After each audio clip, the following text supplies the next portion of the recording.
America? Here is the record of it to judge for yourself.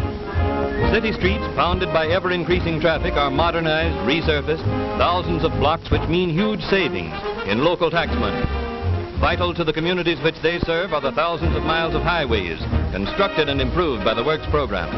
The need for first-class highways grows constantly as the automobile and the motor truck become increasingly important in both city and rural commerce.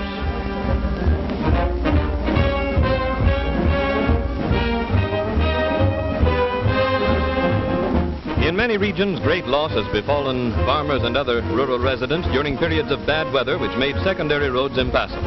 The need for adequate farm-to-market roads, which would make the transportation of farm produce independent of weather conditions, has been recognized in all parts of the country. But not until the beginning of the Works program was it possible to initiate a general plan for the development of farm-to-market roads. This plan brings immediate improvement in local business and property values wherever a secondary road is completed. At last, the farmer finds it possible to reach his market over well-constructed, weatherproof roads. In all these construction projects, local labor is employed, and wherever possible, the raw materials are obtained from quarries in the immediate vicinity. How big is the WPA road program? In its first 18 months of operation, the mileage end to end would have stretched 5 times around the earth. In many parts of the country are regions which depend largely upon the tourist's trade as a local industry. Areas of great scenic beauty have been made available to thousands of visitors through the development of systems of roads in national and state parks and at other centers of attraction for tourists. Many of these vacation spots were completely inaccessible before the assistance of the Works program made road construction possible.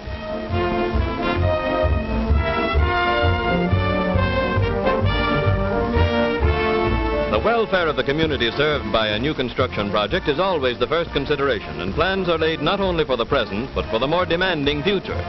In the field of public health, many important and permanent improvements have been undertaken.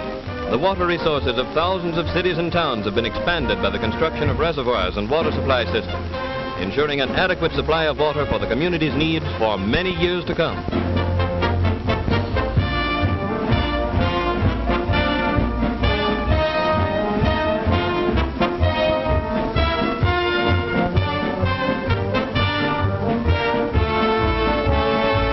A particularly interesting example of a long-felt need met by the Works program is this reservoir at Atlantic City. Although this resort entertains millions of visitors every year, it never has had an adequate water supply until this reservoir was built.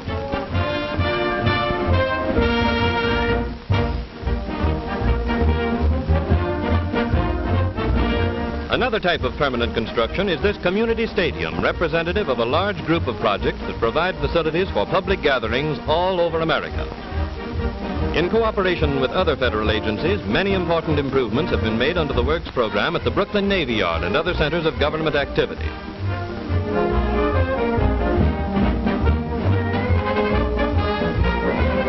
As an aid to traffic, hundreds of new bridges have been completed, designed to withstand high waters and the pounding of heavy loads. Thousands of other bridges have been repaired and made safe. Many cities have been freed from the peril of disease by the provision of modern, scientifically correct sewage systems, which often replace antiquated systems entirely inadequate for the needs of the community. Developments such as these are always undertaken with the cooperation of the public health agencies serving each locality, and the projects are carried out under the supervision of competent sanitary engineers.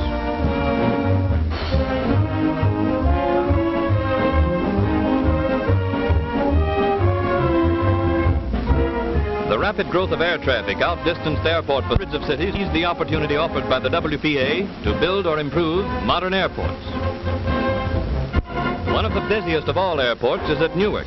This field is the eastern terminus of all of the great transcontinental airlines, and hundreds of transport ships land and take off from its runways every day. At Newark, as at a great many other cities, the Works program has provided jobs for thousands of workers in the improvement of existing facilities and in new construction. At Cleveland, great industrial center, emergency work built an immense landing mat, the largest single piece of paving in the world. At Detroit, both construction and improvements were completed. Second largest of American cities and first in transportation is Chicago, where an extensive program of airport improvements have given the city adequate air terminal facilities. Philadelphia is third among our cities in population, yet this Pennsylvania metropolis has never had its own airport. Passengers bound for Philadelphia by air have been forced to land in another city, in fact in another state. Not until the Great Works program became a reality was it possible to begin the construction of this air terminal on the site of the famed island shipyards. The increase in air transportation has also made necessary the development of hundreds of emergency landing fields along the regular flying routes. Frequently the need for these fields is greatest where the work of preparation is most difficult. But safety in passenger transport requires the clearing of fields at frequent intervals. In the larger cities where the concentration of population is greatest, slum clearance projects have been undertaken. In some areas, new modern housing developments will be erected, providing better living conditions for workers in the low-income groups. In other locations, the land cleared will be used for public parks and playgrounds. In all parts of the country, the letters WPA are a symbol of progress and improvement. On buildings under construction, they mean the replacement of inadequate public facilities by new, well-planned structures. On buildings under repair, they mean the preservation of existing structures for greater utility. Many thousands of such jobs as these dot the map of the United States, giving work and hope to people who can't find jobs, impetus to retail trade and heavy industry, and permanent improvements to a host of communities for the years to come.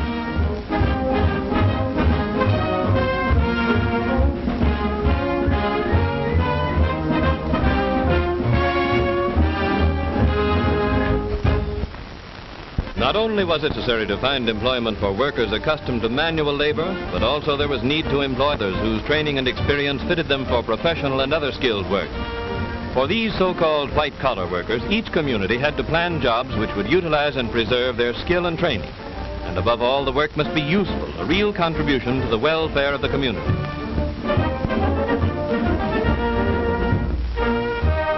In planning traffic control for congested cities, jobs have been found which require varying degrees of skill. In the study of traffic problems, the first step is to determine the number of vehicles passing a given point. Then experts are employed to lay out new routes and regulations which will ensure greater safety for both motorists and pedestrians. Manpower for hundreds of such surveys is provided by the Works program. Tests have been devised to determine the ability and fitness of drivers so that the element of human failure may be eliminated. In cooperation with the police departments of several cities, automobile inspection stations have been established in an effort to reduce the number of unsafe vehicles on the road. Under the supervision of expert mechanics, every safety device is carefully checked for perfect operation. The laws of many states and cities require a regular inspection of this nature, and the possession of an up-to-date inspection label is necessary before the car owner may use his automobile on the streets and highways.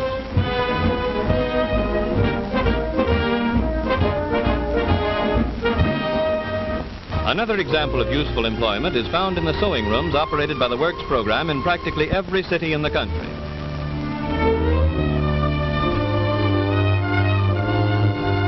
Expert craftsmanship is encouraged in design groups associated with the sewing projects.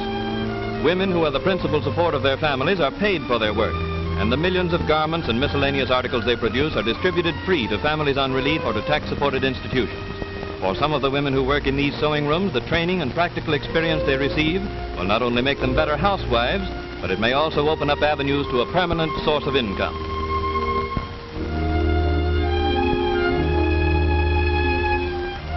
Many other types of employment are provided for women. In a number of weaving projects, instruction is given in an interesting and useful craft. Part-time employment is provided in many kitchens where clean, wholesome school lunches are prepared for undernourished children of needy families.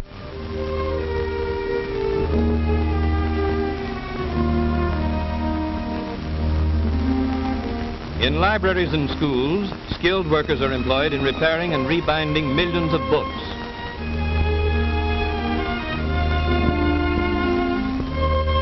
In many places where books were hard to find, over 2,000 traveling libraries now supply the demand for knowledge and entertainment and general health supervision. No other medical assistance of this nature is available. The nursing projects bring health and happiness where formerly death and misery were all too common. Their visits run into the millions. New interests have vanquished the darkness of despair in the lives of thousands of sightless men and women as a result of several projects in which books and maps have been translated into Braille, the written language of the blind. The proofreading of these works is done by sightless experts. In some cities, instruction is given in the reading of Braille maps. The tragedy of blindness has been the lot of thousands of our people in region glaucoma. A dread eye disease is prevalent. Many of its victims are prevented by poverty, isolation, or infirmity from receiving medical attention. To these people come visiting nurses to examine suspected cases, and provision is given to free clinics. With this assistance, medical science has found it possible to control a disease which is a menace to young and old alike, in many cases affecting every member of a large family.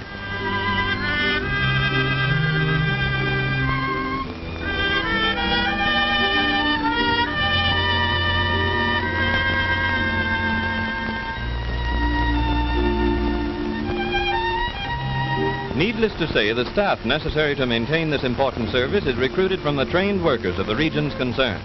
And again, useful employment is combined with an enterprise of great and immediate value to the community. Everyone is familiar with the fine work being done by the famous Warm Springs Foundation in the cure of children crippled by infantile paralysis. To thousands who would otherwise be hopeless cripples for the rest of their lives has been given the chance to overcome their handicaps. Much of the success of the treatment given at Warm Springs and elsewhere depends upon the existence of therapeutic pools, in which patients may gradually recover the use of their muscles through exercise made easier by the support of warm water. In many parts of the country, WPA labor has constructed pools such as these, and trained WPA workers make up the staffs which assist in the medical treatment.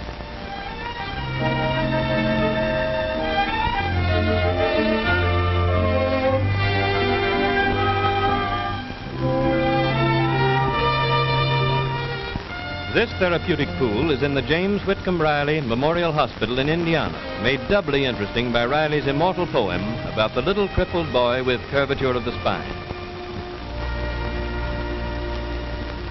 In hundreds of cities, the Works program safeguards the health of many thousands of normal children of preschool age. In nursery schools, the children of needy and working mothers are provided with the best of care and medical supervision. Projects which are part of a broad educational program in which the WPA has helped millions of children and adults.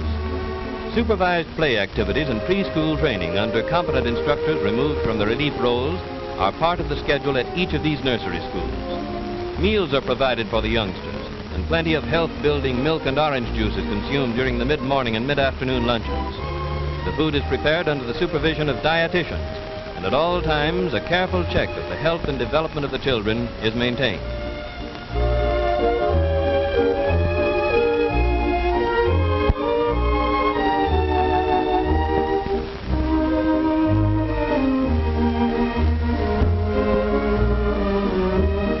In these nursery schools, acquire habits which will guard their health later in life. Here is a work which lays the foundation for a new generation of good citizens. Another part of the Works program enters the field of adult education, and this subject embraces a number of widely varied projects. Some of the most interesting of the WPA projects in adult education are the classes in which hundreds of thousands of foreign-born people learn the language and customs of their adopted country.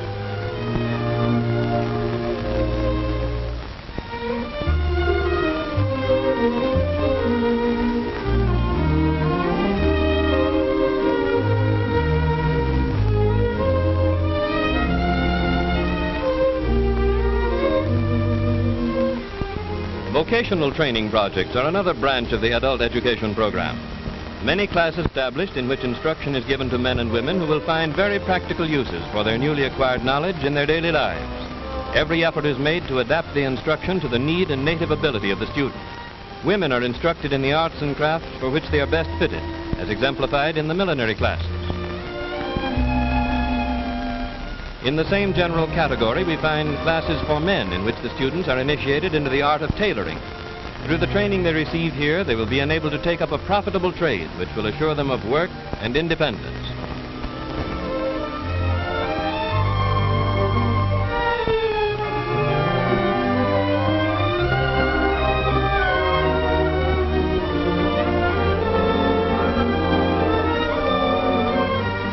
A project which combines rehabilitation and education is found in the many household training classes operated by the WPA.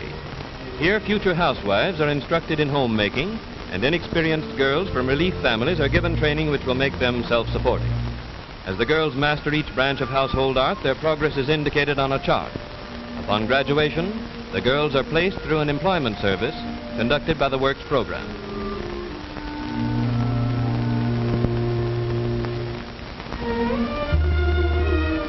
To the young people of the nation, eager in their quest of knowledge, the Works program, in cooperation with the National Youth Administration, offers part-time employment to enable them to continue their education. The type of employment offered is determined by the needs of the community in which the young people live. In fruit-growing districts, canning units have been set up in which girls can and preserve fruit for local householders. Part of the product is distributed to families on relief.